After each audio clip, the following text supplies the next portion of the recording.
va enraizando en la sociedad, en el pensamiento de la sociedad, se puede llevar a cabo, ¿no? Entonces, para que haya transformaciones, cambio en una sociedad, siempre digo, ¿no?, que hay que conjugar la teoría y la práctica. Cuando uno conjuga la teoría y la práctica, se denomina la praxis.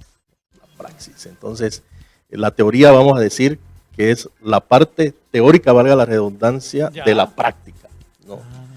Entonces, esa es la en síntesis, la teoría económica. Ya han habido bastante a lo largo de la historia, sobre todo a partir del Renacimiento, de la Ilustración, cuando las sociedades o el mundo pasan de la época del oscurantismo o del cristianismo, donde era el único conocimiento válido era obviamente el conocimiento que era implantado por la religión o por la iglesia. Entonces, en ese determinado momento estamos hablando de aproximadamente 1000 años aproximadamente, no miento, desde el 453 hasta 1100 aproximadamente después de Cristo. Todo conocimiento era en base a lo que decía el cristianismo, la religión. Es decir, la economía giraba en torno a lo que decía la Biblia, por ejemplo, o lo que decía la religión. La política igual. Se basaba en eso. Exacto. Posteriormente a eso ya vienen algunas teorías, ya cuando comienzan las cruzadas, el cristianismo comienza a entrar a decadencia, otras voces, otras teorías, otros pensamientos que salen en ese momento de la propia iglesia, que ya son contestatarias al sistema implantado en ese momento, ya empiezan, pues, ¿no?, en todas las áreas, en la política, en la economía, en lo social, a salir nuevas teorías. Y dentro de esas teorías que nacen, ya vienen también las teorías económicas, de cómo se va a regir la economía del mundo, por ejemplo. Claro, no. A ver, en cierto momento, seguramente, ¿no? Empezaron a haber algunos problemas económicos en los cuales hacía de que la economía de la familia en sí no esté acorde a lo que era el diario vivir, y de ahí la preocupación tal vez, y ahí empezar justamente, ¿no?, a pensar en otras oportunidades, ver de qué manera podemos cambiar esta teoría que en ese momento daba, ¿no?, y así dar lugar a otras. Me imagino que por ahí viene la mano, y así lo que al transcurrir el tiempo se ha ido justamente, ¿no?, haciendo conocer diversas teorías con varias personas, ¿no? Karl Marx, por ejemplo, ¿no es cierto? O sea, bueno, algunos son varios, ¿no?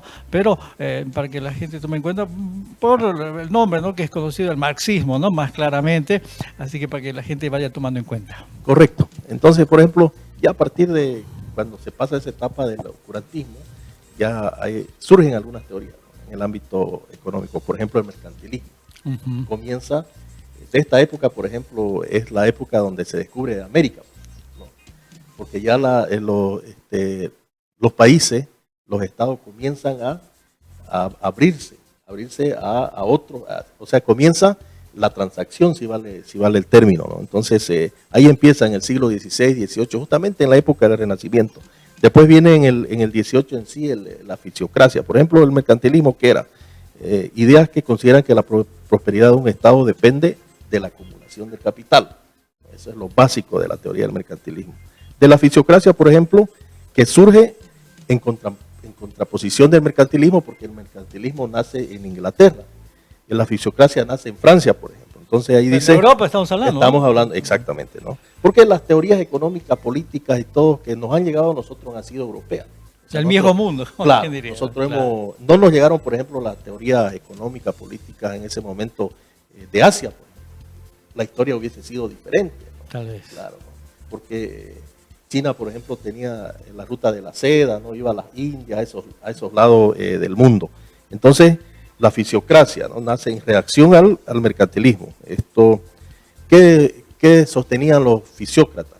Que era la agricultura que generaba economía en las sociedades, ¿no? Porque obviamente era una etapa... el auge, me imagino, también, claro, ¿no?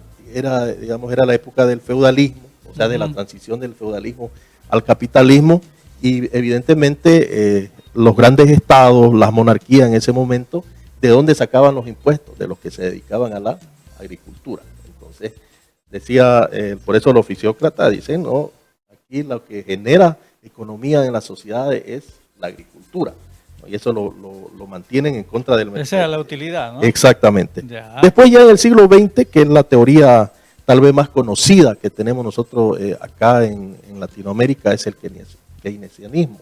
O sea, John Maynard Keynes, que tiene la teoría, ¿no?, de que, por ejemplo, propone la intervención estatal mediante gasto público y política fiscal. Y estos fueron lo que hicieron los norteamericanos en la Gran Depresión de 1929, es decir, la gran crisis que hubo en el siglo XX, una de las teorías más importantes. Después viene el neoclasismo, de ahí nace el neoliberalismo, por ejemplo, ¿no?, que es todo lo contrario, que nace con Friedman en la década de los 80, que donde dice, Keynes decía, para que entienda la sociedad, decía, el Estado es el que tiene que intervenir en la economía de manera directa, generar empleo, ¿no?, diversificar la economía, controlar el tema de la política fiscal, por ejemplo. En contraposición viene, y de ahí nos agarramos nosotros los bolivianos, para que entiendan la sociedad, en el 52 con el nacionalismo, ¿no? Nacionalización de las grandes, claro, de las grandes empresas. Claro, en ese momento, sobre todo, vivíamos del estaño, los grandes varones del estaño, Aramayo, Sochi y Patiño. Entonces viene tomando esta teoría del keynesianismo, bueno, se nacionaliza todas las empresas del Estado. Dura hasta el 85, ¿no? La gran paradoja de la historia boliviana, yo siempre digo, Paz Extensoro, en el 52 nacionaliza, ¿no?, nacionaliza las instituciones del Estado, nacionaliza la economía, lo que querramos, voto universal, reforma agraria, etcétera, etcétera. Viene el 85, el 29 de agosto, con el 21060 y otra vez privatiza las entidades. Entonces, ¿cuál es una conclusión que sacamos aquí? Una primera conclusión que podemos sacar, don Ronald.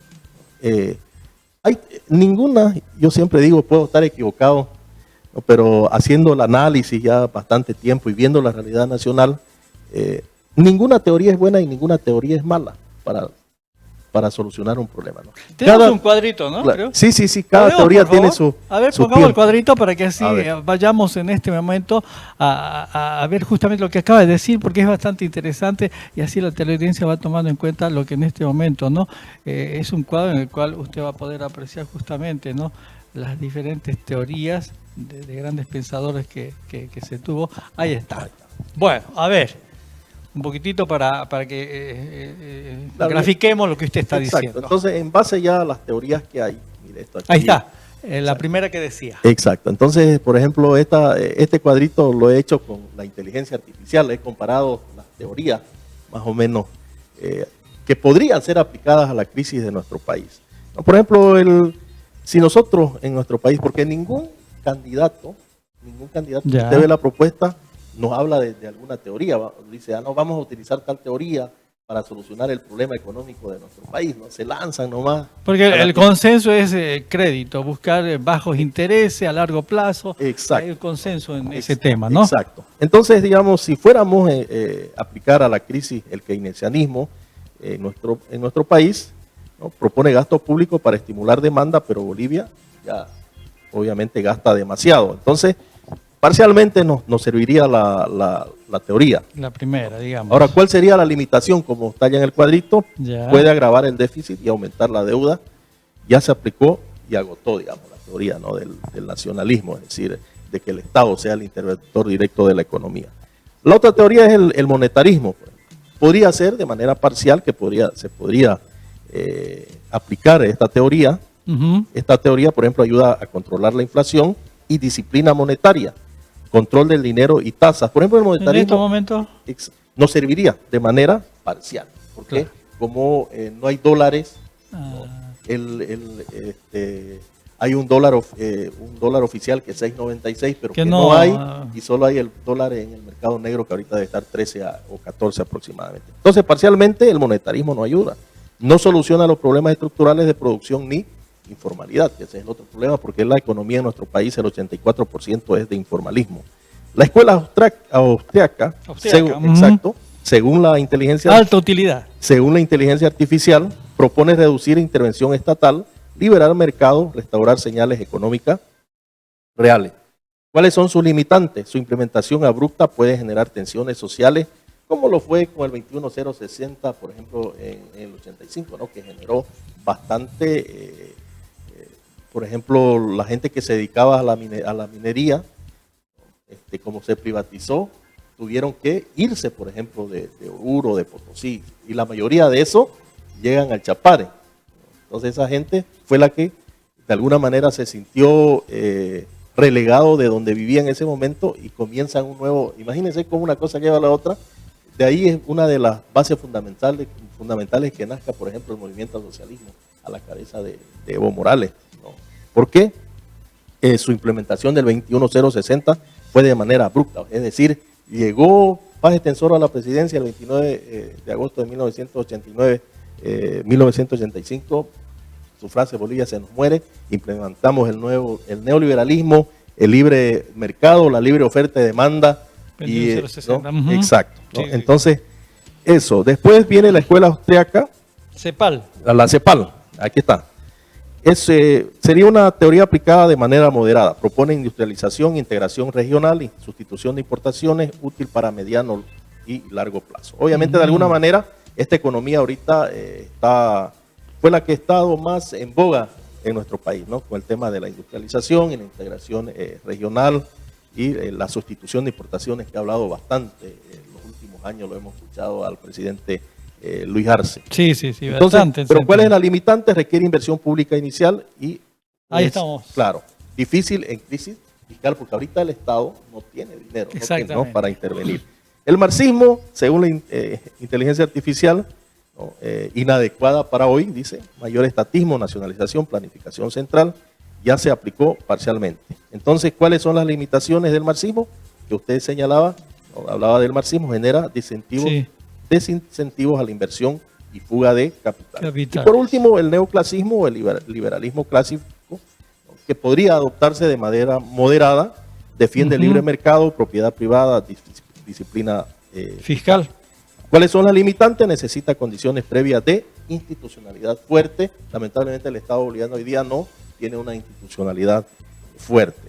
Ahora, ustedes se preguntarán para concluir, según la inteligencia artificial, la escuela austriaca es la teoría económica que más se ajustaría a la realidad de hoy en nuestro país.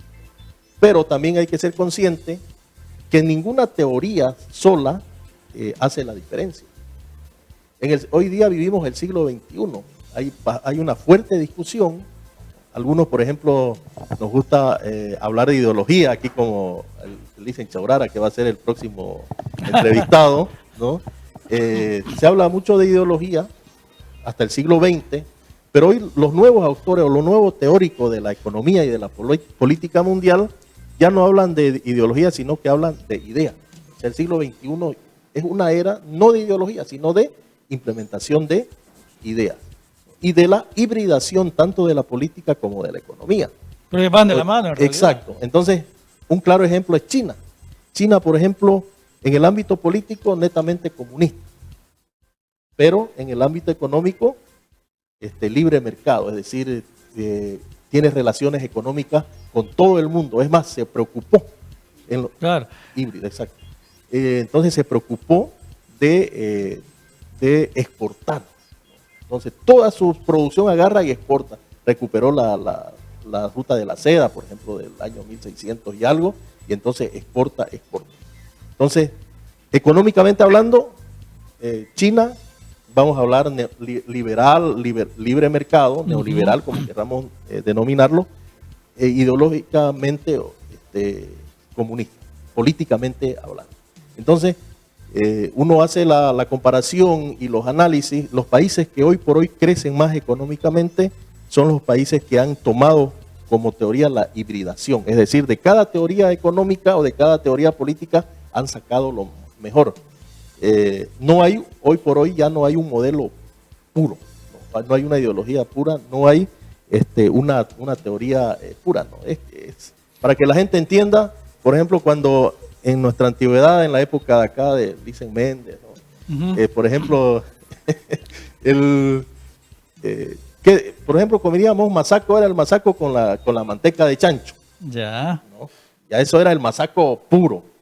Pero ya después ya le fueron poniendo huevo. Ya, claro, ahora el masaco ya se lo come con carne, ¿no? Etcétera, etcétera. Charque. Entonces, claro, de cada cosa se le va poniendo algo, charque, etcétera, etcétera. Entonces, lo mismo está sucediendo con el tema económico, con el tema y esto político. un poco tal vez a nivel mundial, no nos olvidemos que el tema de la pandemia, el COVID-19, la guerra Rusia-Ucrania y muchas situaciones que hicieron de que obviamente la parte económica en diferentes países del mundo se vea afectada y se busquen de una u otra manera alternativas, y en este caso entra justamente lo que estamos hablando.